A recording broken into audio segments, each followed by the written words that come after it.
Hey guys, this is Real Talk with Jamie, and today I'm back to putting my money where my mouth is. In part one, I told you about the wound that never healed, the disconnect between my head and my heart. But today I'm going to be very real about where that disconnect led me.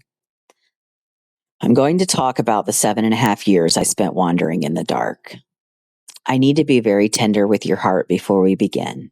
In this session, I am sharing openly about the reality of my story, specifically touching on infidelity and pornography. These are very hard things. If your story includes these wounds and you are in a place to sit with them today, I want you to know that it is okay to turn this off.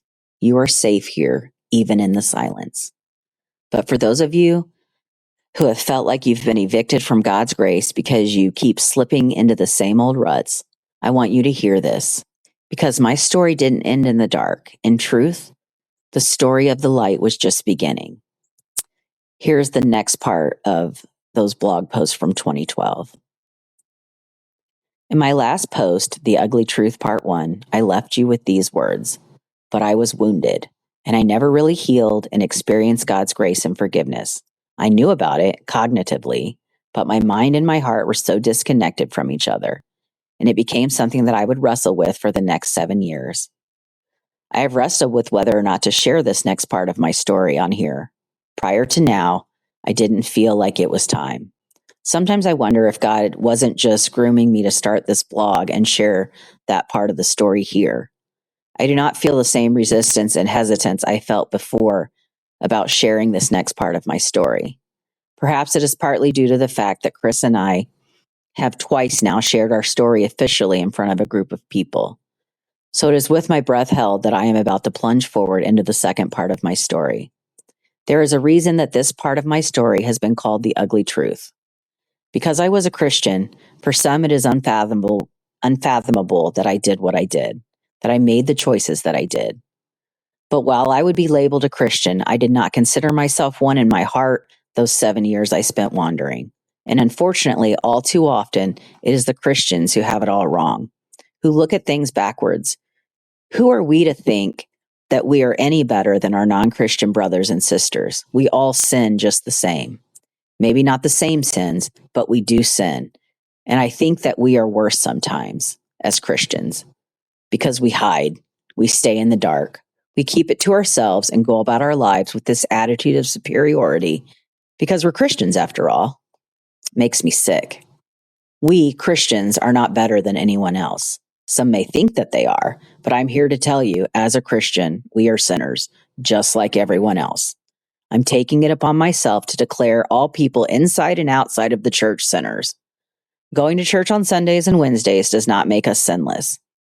And I think we have to stop acting as if it does. And when I say we, I mean Christians in general. We need to be more real, more vulnerable, more honest. And so to put my money where my mouth is, I'm about to get very real, very vulnerable, very honest. Because my story did not end with a 3-month emotional affair that ended when my husband found out about it. In truth, my story is still being written.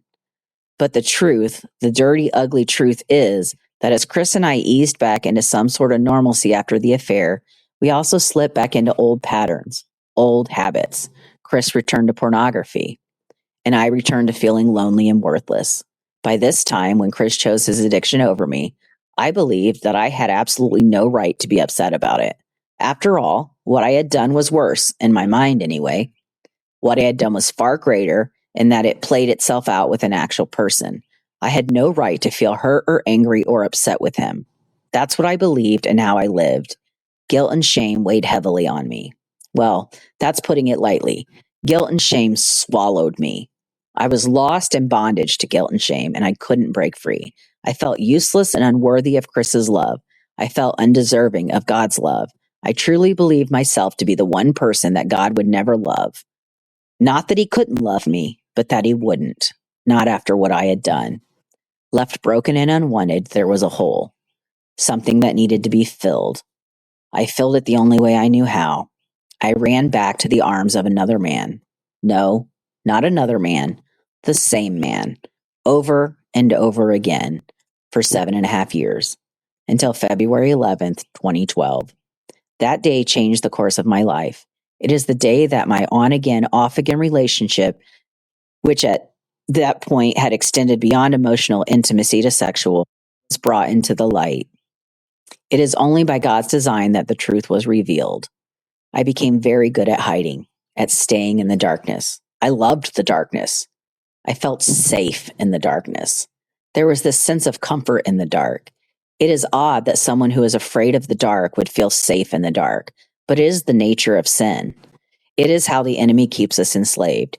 If we keep our sins in the dark, Satan has power over us. We are then his muse. We bring great pleasure to the enemy when we live in the dark, and he will fight tooth and nail to keep us there. Thus, God had to intervene. He brought my affair into the light through a means I never thought Kris would find. In retrospect, I should have known that if he was going to find out at all, it would be through the means it was. But that is not a topic for this blog. I will never forget that night. It was one of the worst nights of my entire life. It was the night that I believed my marriage and my relationship with God came to an end. Instead of responding to Kris's confrontation with sorrow and begging for his forgiveness, I crushed him with my callous, nonchalant words. Well, there it is. I didn't say I'm sorry. I didn't say I'll never go back to him again. I didn't say I love you. I didn't say I choose you. Instead, I said, well, there it is. Can you imagine how my husband felt in this moment? As if his heart wasn't already broken enough, I had to take a long shard of glass and plunge it deep into his heart, and then twist it over and over again.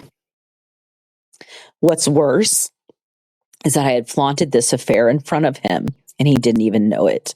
I had taken advantage of the fact that he was a nice guy, not intentionally. It wasn't a conscious thing, but I threw my affair in his face on numerous occasions. All the while, he had no idea. My heart aches thinking back to how I treated him. I feel ashamed. I feel sorrow. I feel regret. And here was the truth I was faced with that night in February. I did not love my husband. I wanted nothing to do with God. I was unsure if I ever wanted to try to make my marriage work. All the while, my heart is aching at the thought of letting go of a man who I had come to love and depend on. This other man became the emotional support that was lacking in my marriage. The thought of losing that terrified me. And yet, I knew that I would have to sever that relationship. Not because I wanted to fight for my marriage. I didn't. It would have to be severed because I just knew instinctively that our relationship would change forever now that the affair was in the light. If I left Kris and the kids, I left alone. I knew that the dynamic of the adulterous relationship would be drastically altered in a way that I didn't want.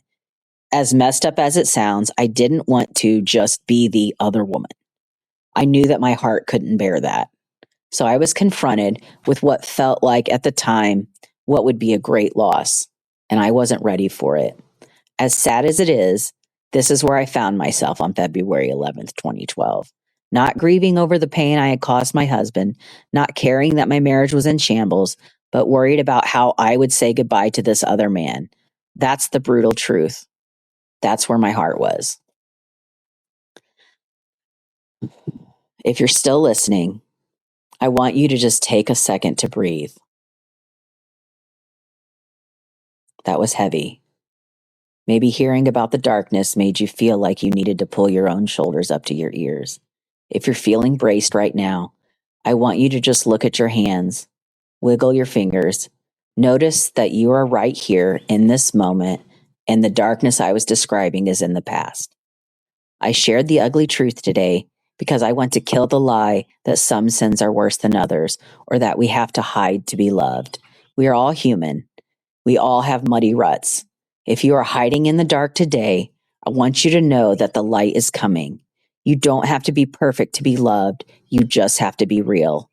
Next time in part 3, I'm going to tell you about the night the light finally broke through. Until then, lower your shoulders. You are okay.